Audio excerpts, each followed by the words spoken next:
Good morning, ladies and gentlemen. My name is Jack Dean. I'm proud to be given the chance to do my graduation Sunday speech like my brother and sister did before me.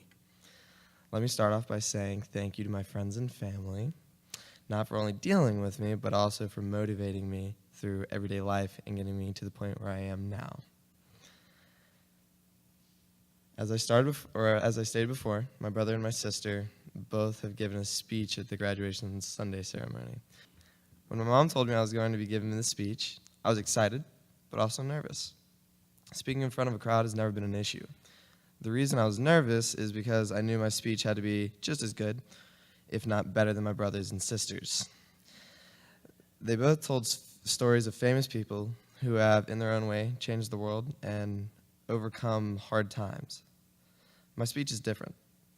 I'm not going to talk about one single person. I want to tell you about my angels. Now, I know what you might be thinking. His angels, what? Let me explain. When I visited my brother in Arizona for the first time, Alex and I got a ride from one of his friends. His friend had lost her mother and was on the verge of losing her father, a pain that no one in their early 20s should have to deal with. While the car ride was a short 5 minutes, I got to see someone who was all heart and soul. My brother later explained to me that she was one of his angels. Angels are people who, through thick and thin, no matter what, will be there for you and have your back, and are all around good people. Through the next few days, I learned who some of my brother's angels were, all shapes and sizes, but one thing they had in common is that they were, without a doubt, good people. I took this to heart. Although my brother may not have realized the impact of the car ride, it helped me appreciate my friends and family more. Everyone has friends, and everyone has someone they can call family, but angels are in a league of their own. I'm sure by now you're thinking about who the angels in your life might be. My angels are in no particular order, but I'm going to tell you who and why these people are my angels. The first person I met 7 years ago. He was introduced to me by some mutual friends, and at that point, I had no clue how important this man was going to be to me. I spent hours talking to this guy. He had a way of speaking his mind that just kept him honest. If he didn't like something, he would let you know it. This made him unbelievably funny to me. We bonded through time, crude jokes, and terrible music. The reasons go on, but now I told you I've known this guy for 7 years, but I never said his name or how we met.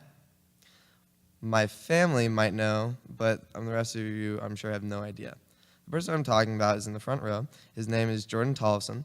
I met Jordan 7 years ago while playing Xbox with my friend Charlie. Part of this is why I can say technology is great. It gives us so many ways to research and communicate. It also is how I met Jordan. Even though I've known Jordan for 7 years, I haven't actually met or seen him in person until Sunday night.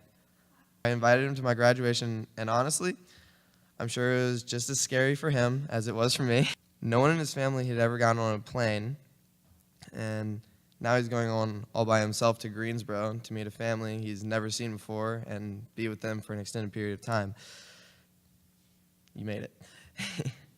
Life hasn't always been so relaxed for him. Jordan grew up in a divided family of sorts. His birth father was a terrible guy, and he used to live in a trailer with his mom. His parents later split, and during that time, not only was Jordan there for me, but I was there for him. He might not have realized quite as much as I did, but I could see that Jordan was angry all the time. His mom had just remarried, and he had 2 stepbrothers now, one of which he calls a potato. I'm sure he loves that name. But things started to change. He started to care for his family and friends more. Relationships seemed to mean more to him. He graduated high school and became his own man. I asked Jordan if he'd like to come to my graduation in May. We talked many times about it. After hours and hours of explaining how to get through an airport with his 24-step program, he finally bought a ticket. He does still call his brother Potato, but he does that out of love. It's people who care that really make a difference in someone's life. I met Jordan 7 years ago on Xbox, of all things, and I'll be honest, him just being him is why he's one of my angels. After hearing just a little bit about Jordan, I want you to sit there for a few seconds and think to yourself, about who your angels in your life are. I don't care if it's a movie star, an author, a friend, family, someone who's just there and who's so important to you that you know they're just a good person. I'm sure some of you are thinking of mom or dad. Me too. I'm going to cover both, but I'm going to break the rules of ladies first.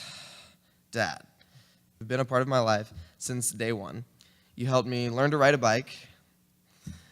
You taught me how to throw a ball, and really anything I can imagine sports-related or hands-on related, I learned from you, particularly.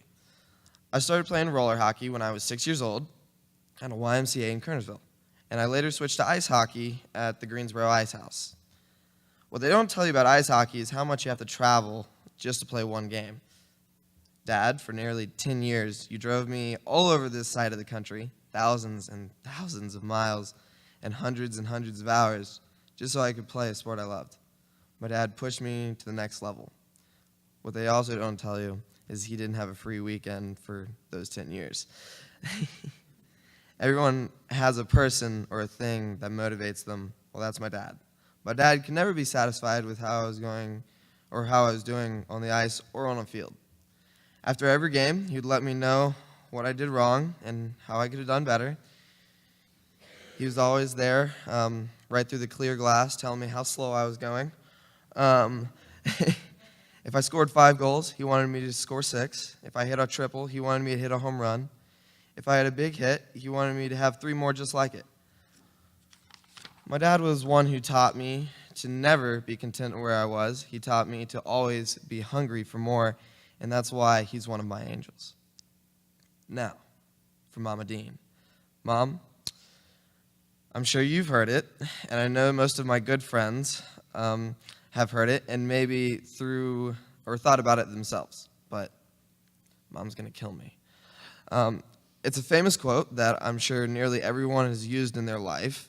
I learned this quote in my early days, back when I would accidentally knock over a lamp, get the dog stuck under a bed, or just something small like missing homework assignments. Mom has always been there to keep me on track. Something else I still have had a hard time with is telling her I don't know. See, my mom has this master schedule that she updates every day, and I mean every single day. The schedule is unlike anything you've ever seen. The schedule tells me what I'm doing for the next 4 years. So when either me or my siblings try to say they don't know something, or they don't know what time it is, or we were late because they didn't look at the schedule, my mom was there to say, have you looked at the schedule? Especially when I was going to high school. I went to Oak Ridge Military Academy, and it's unlike any public school or private school has to offer. From day one, you're held to a higher standard than most teenagers ever are. I started at Oak Ridge in 2012, my 8th grade year. My mom took pictures of me on the very first day that she dropped me off, and believe it or not, I used to have some awesome Bieber hair. Now, I'm starting my 8th grade year as a new school, and I don't know a single person there. There's a few things that my mom has said to me that will stick to me forever. 1, if you aren't dead or unconscious, get off the field. She never wanted to see me laying there when I was hurt. She hated to see that in any sport. 2, respect is earned, not given. Therefore, that's part of the reason I think I did really well at Oak Ridge. I had already known that from day one. 3, I'm not emailing Lewis. And Mom, I'm happy to say you don't have to anymore. My mom dropped me off at Oak Ridge that day in 8th grade with a book bag filled with notebooks and the fundamentals she had instilled in me through those first 12 years of my life. Everyone gives Mom a tough time. I know my siblings do, but Mom, thank you for being there for me. Thank you for being the #1 fan. An angel in my life. These are just 3 of my angels. I know we all have them, and by now I really hope you can think of one. There are honestly so many people that have shaped me into the man I am today. I want to give a special thanks to all the teachers that are that are here today. Only one showed up. It takes so much for you not just to smack us over the head, and when we do things we shouldn't be doing. All jokes aside, coaches and teachers have a special place in my heart, and for a huge reason. To put it simply, I wouldn't be here without them. My senior year had its bumps, and just like any other student's experience, but teachers and coaches who helped me get through the tough times, and the teachers and coaches who would stay after school or practice to help me get better, are what made it worthwhile. To single out one of my teachers especially, Mr. Hagan. He's the only teacher who showed up today. Mr. Hagan, he's been my teacher since 10th grade, has made me rethink how I do things and how often I do them. This year I took Physics C and Oceanography with Mr. Hagan. Even though Physics C was the hardest class I've ever taken, I never felt that Mr. Hagan given up on me. Every day, no matter what happened or what Mr. Hagan had gone through, he was always there for his students. He's a role model for me. He always shows me what hard work can really look like and what a little fun in the classroom is like. Mr. Hagan wasn't a normal teacher by any means, but he sure was one of the best I've ever had. I can't thank him enough. Lastly, I'd like to tell you small things that have helped me get through life so far. The idea that you got to get up one more time than you've fallen and just smile because it's good for you. Things can be hard, there's no doubt there. Smiling just makes it a little easier. To all the graduates, Alex, I hope what I've said to you today has made you think about life a little. And I hope that my stories are relatable. So go on to do great things, do what makes you happy, and have a few